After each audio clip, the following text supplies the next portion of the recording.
Hi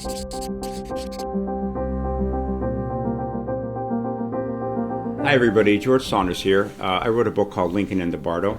You know, it's always interesting to go out on the road in support of your book that you've just finished and find out for the first time what people thought about it. In the case of Lincoln In The Bardo, the book got a really nice blast of positive attention from the critics.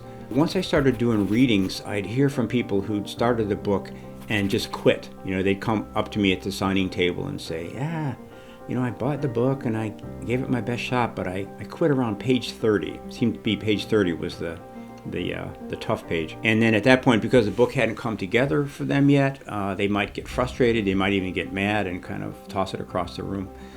So if you're one of those people, don't worry, you're not alone. I meet them all the time, and some of them are even in my extended family. So I made some decisions about the form of the book early on, knowing even then that these decisions might present certain readers with challenges. It's kind of a trade-off. I'm thinking that the early difficulties will lead to a more powerful experience at the end of the book.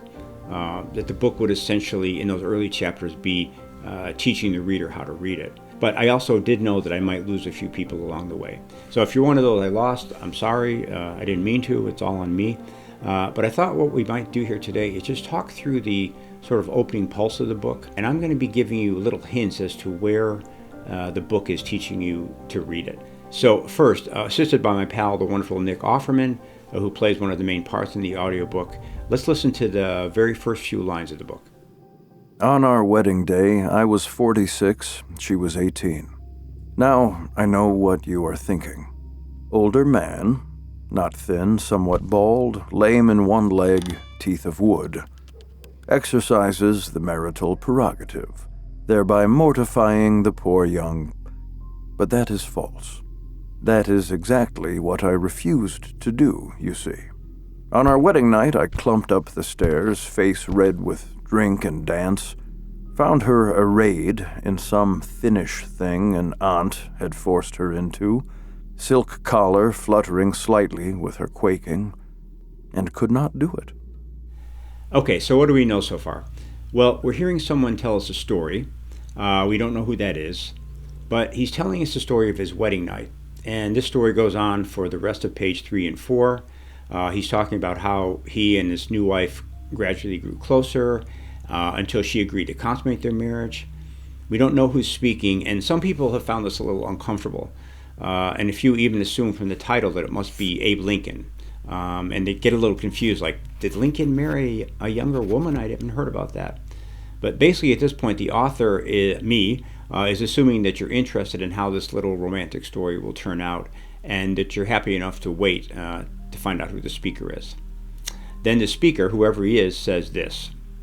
And that day, alas, was the day of the beam. Yes, what luck.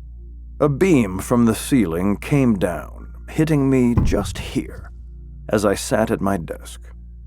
And so our plan must be deferred while I recovered. Per the advice of my physician, I took to a sort of sick box, was judged to be.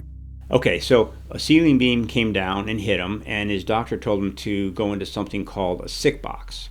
And this should be maybe our first alert that something a little unusual is going on here. Then, right after that interrupted sentence above, we finally get an identification for this guy in the form of a name in all lowercase letters, Hans Wollman. So I'm imagining that an alert reader is just going to notice this, that I didn't capitalize the H or the V.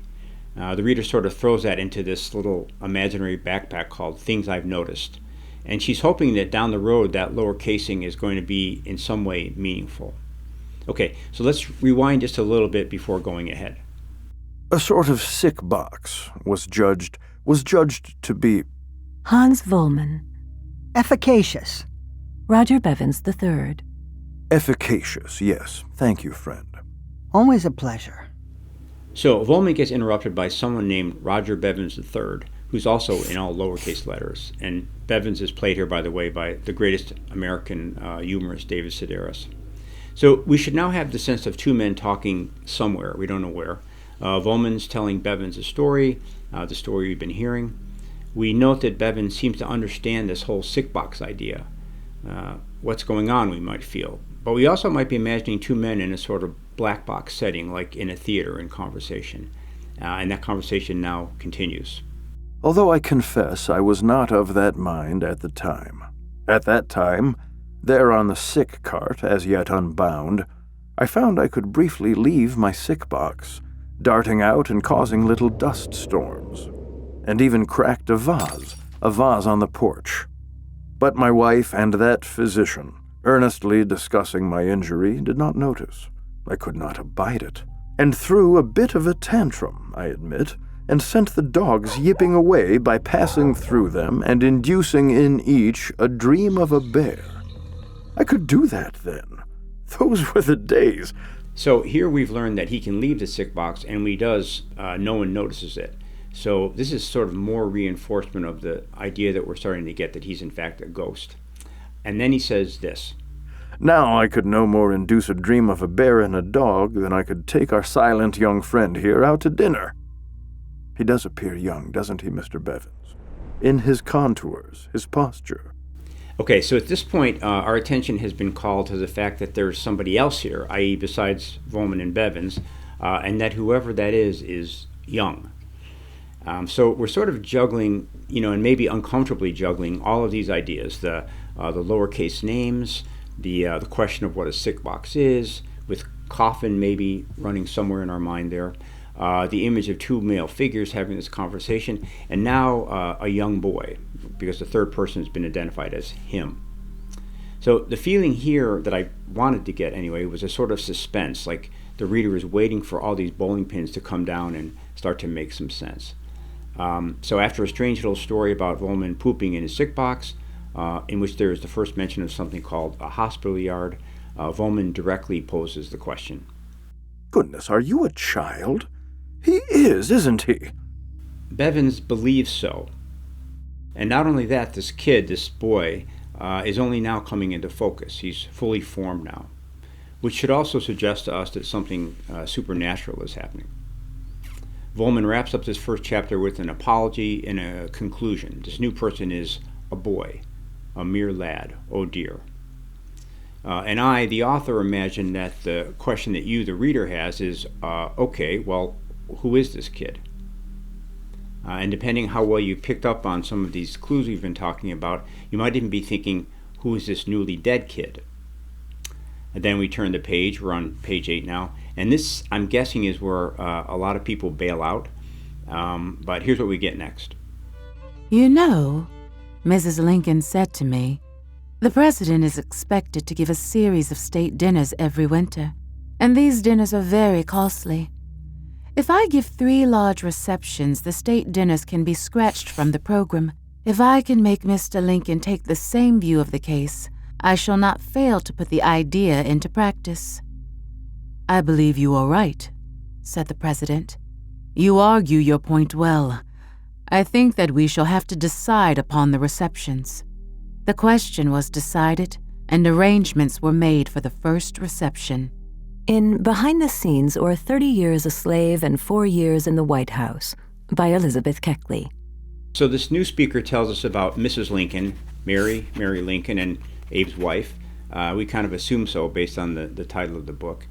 Who's the speaker? Well, now here's a new twist. She's Elizabeth Keckley. Her name is correctly capitalized, we might notice. And it would appear that this quote is taken from a book called Behind the Scenes. So the book has sort of widened its stance now. It's saying, oh, by the way, I'm going to be quoting from history books as well as allowing ghosts to speak. We might just now be picking up on a certain convention having to do with the capitalizations. The lowercase name means ghost, and the uppercase name means living person. And then we get 3 more quotes in a row, 2 of which are from other books.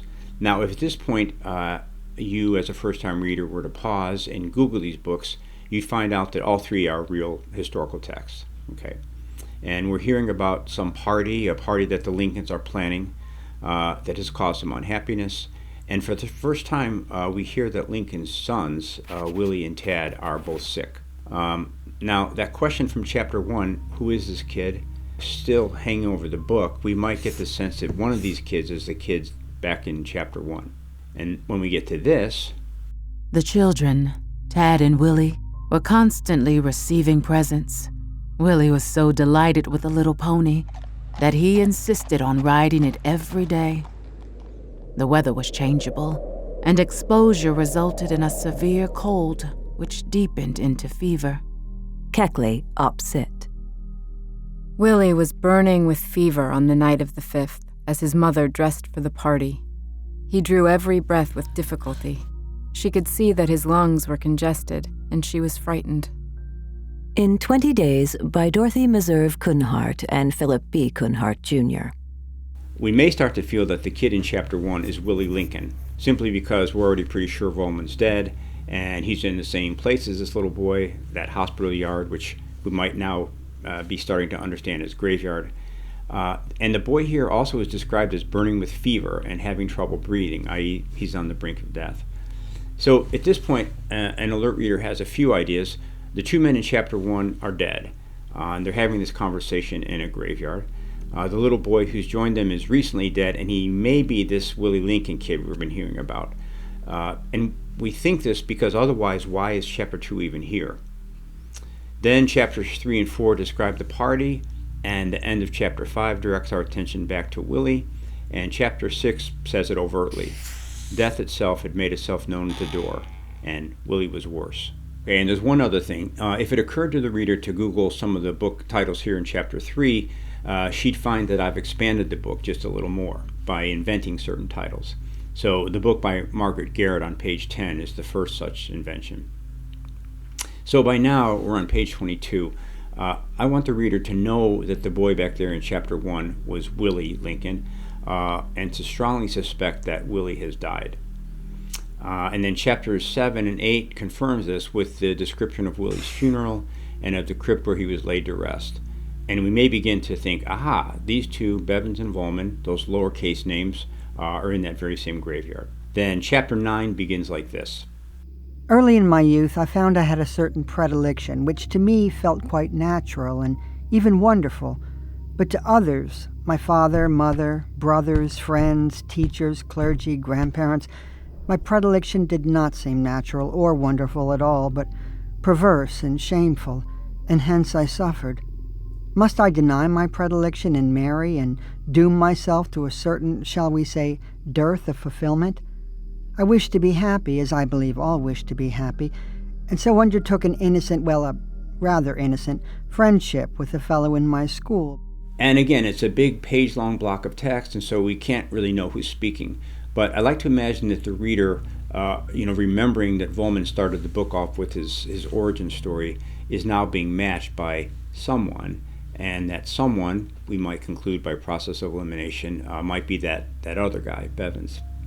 And sure enough, on page 26, we see that identifier, Roger Bevins III, in lowercase letters, and we drop back into a two-person conversation between Bevins and Volman. Bevins, as he recalls his life, reveals that he attempted suicide and then changed his mind.